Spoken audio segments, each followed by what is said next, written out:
Will your child miss out on the fun if you homeschool them during kindergarten? Stick around, that is what we are talking about today.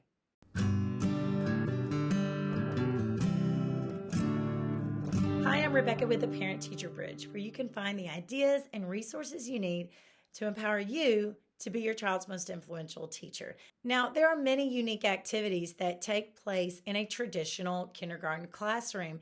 Maybe you remember some of the fun things that you did when you were in kindergarten. Dress up days and field trips and songs and just lots of fun crafts and things to do that are memory makers. Will your child miss out on those if you choose to homeschool your child? Before I begin, click like and subscribe so that you can be notified every time I upload a video for your child's learning. All right, let's dig in. Now you're going to want to stick around for the end of the video because I'm going to include a slideshow of some different kindergarten memories that I've made with my own 3 children. So I have been homeschooling for quite a while now. My oldest child is in 7th grade, but I sort of did kindergarten twice with him. He had a late summer birthday. So the first year of homeschooling, I called it junior kindergarten. And then the second year, I actually was officially calling it kindergarten. And then with my other 2 children, they were homeschooled in kindergarten as well. In fact, I just finished my 3rd and final homeschool kindergarten year. What are some special things that my homeschool kindergartners did? The first thing is that they played. So all of my children had different kindergarten experiences based on their birth order, based on the siblings who were at home at the time, based on our co-ops. But I can say wholeheartedly that play was the majority of their day. Some of it was actual learning play. We might be doing an activity, but it was fun, so I would classify it as play. But most of it was unstructured play. So what did they do during that time? They might play pretend. They might be at a park. They might be at a play area with some other homeschoolers while the moms were chatting and visiting and sharing ideas. But I want to assure you that your child is not going to miss out on the play part of kindergarten. I used to be concerned every time we were driving past a school and there were kids out on the playground because I knew with all my heart that my son would love that time. But this is easily fixed by meeting up with other homeschoolers at a park, and some of our best times have been times that we've just shown up at a park and other people happen to be there and we get to know them as well. Now, along those lines, my children have also participated in some community sports. Although that is a little bit more structured, I would consider that part of play and part of the fun of kindergarten. The next thing is field trips. You know, I was a teacher for 12 years in private and public schools. And one thing that I can say over that 12-year time period is that schools changed the amount of field trips they went on. I would say homeschoolers in general get to do more field trips these days than the children who are attending the private and the public schools. Field trips can be something that you do with your family on the weekends, or it can be something that just you and your children do as you take them out. They can also be something that you do as part of an official homeschool group where you sign up to visit a place. In the early days, we might visit community places such as police stations, fire stations, dental offices, and things like that. But as your family grows and you have older children, then your kindergartner might be the tag along on the field trip and might get to visit something a little bit more in depth, like a museum or a longer hike, anything like that. They are still learning, even if it's not a field trip planned specifically for kindergartners. Number 3, arts and crafts were always big in our kindergarten year.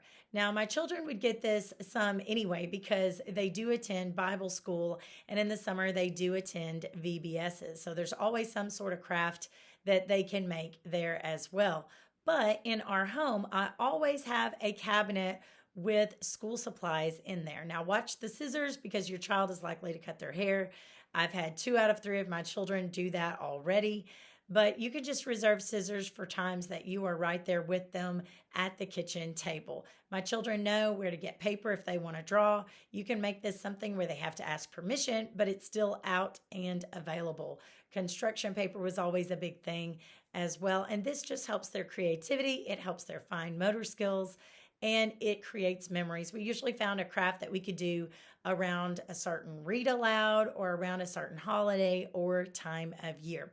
When my oldest, was in kindergarten, I formed a homeschool co-op. If you'd like to know more about that, I will leave a link to that video in the description below where I go a little bit more in depth on that. Basically, we just met in each other's homes one time a week for a fun read aloud or two, a small activity, and a craft. The next fun thing we included in our kindergarten was music.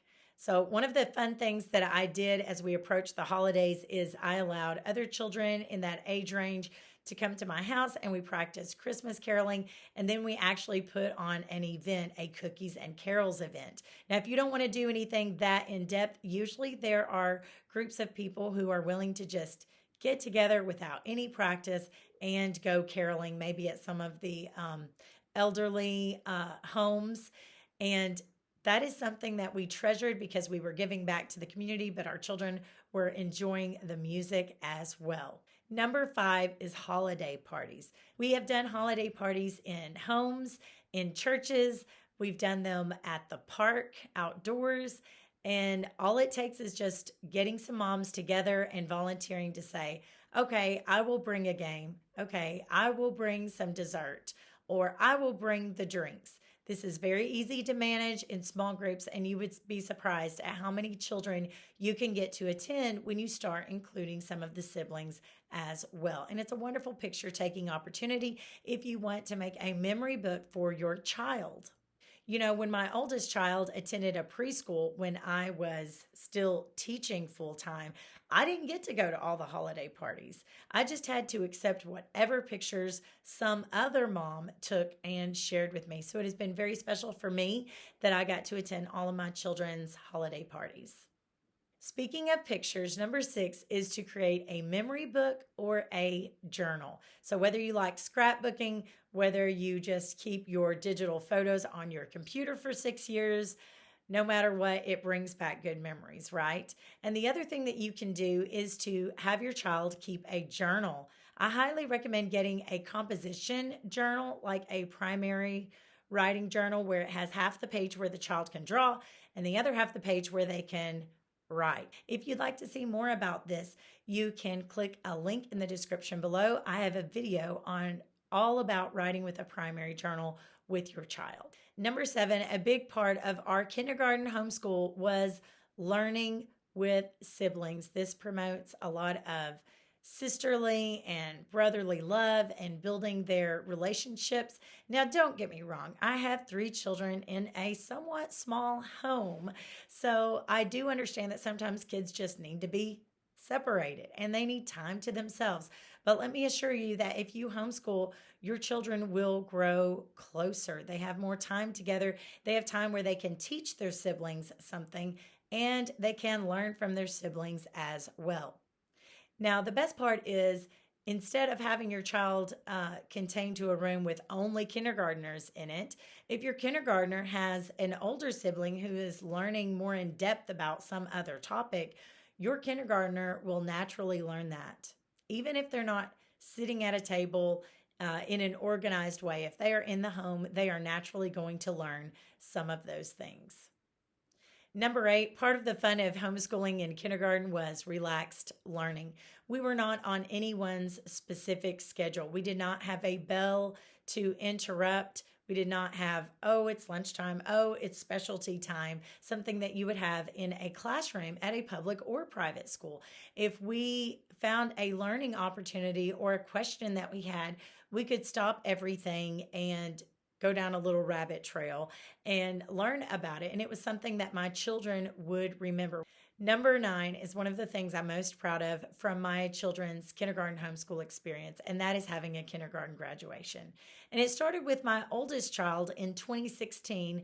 I met up with another couple of friends who wanted to plan a kindergarten graduation, and we started planning this around March of that year. We were easily able to order cap and gowns online, and then from there, we just needed to find a venue and make a schedule of events. And then we portioned out who was in charge of each activity and invited other homeschoolers to participate as well. Now, I do plan on making something to sell on my store that will give you all the details in case you would like to replicate this process. If that is something that would interest you, please leave a comment in the comment section below. If you take a look through the slideshow at the end of this video, you will see some of the pictures from our kindergarten graduations. But we have done a kindergarten graduation in a church for my oldest child and my youngest child. And my middle child was one of those lucky children who graduated in 2020. We did manage to pull off a wonderful kindergarten graduation outdoors at a local picnic shelter at a park, and the children's grandparents were able to attend as well. We included songs. We met for practice a few times to sing the songs. The children each received their diploma. It was just wonderful all the way around, and more special than most that I have attended in a school setting.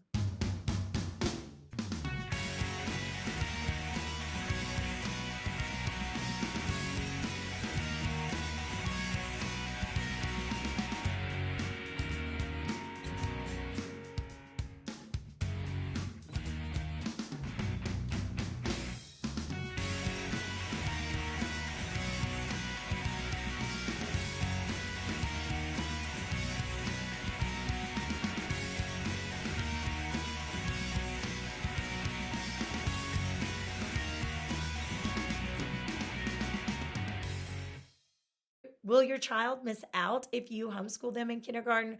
Well, frankly, that is up to you. And even if you don't feel like being as involved as I was over the years, just for the simple fact that they are with you, they are not going to miss out. Just include them in your daily activities.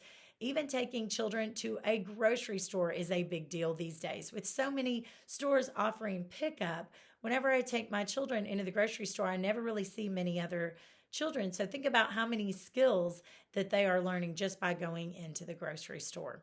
So if you take your child with you out and about, your child is going to be learning and they aren't going to miss out. You can do this, parents, and I assure you, you will not regret it. Now, it's up to you when you homeschool how many special activities you want to get involved in. A lot of parents can sometimes get overwhelmed if they do too many formal activities. I definitely wouldn't recommend more than 1 or 2 formal activities a week, but a lot of parents, if they are connected online or in a small parent group of homeschoolers, they can usually do some spontaneous meetups at the park as well. That way they're not bound to committing to a certain time each week. Now, the sky is the limit with you when you homeschool. There are some activities that you can do when you're homeschooling your child that you might never have been able to have your child in had they been in a public school. Now, I'm speaking from a unique experience here because I did grow up going to a public school. My parents worked at the same public school where I attended elementary school. My parents were proud educators for many, many years. And that is something that they continue to be proud of. They influenced many people's lives for the better. And I also worked as a public school teacher for a few years and private school teacher. Added up total to be about 12 years working in the traditional schools before I decided to homeschool my own children. Not only that, I tutor children who attend public schools and private schools. So that's a pretty unique perspective that I have because I continue to see some of the teaching methods, some of the resources that the schools are learning. And I see things that I personally would not want my children to do. Now, I can't promise that my children who have only been homeschooled always appreciate how lucky and blessed they are. But I do continue to remind them as I see lots of these things going on. If that's something that you would like to chat about, go over to my store, theparentteacherbridge.com/store, And you can look into the details on making a consultation with me if you would like to discuss anything further. I do offer that as a service. I have no regrets being my children's kindergarten teacher. I hope this video has empowered you. Leave a comment below if it has. And remember, parents, you are your child's most influential teacher.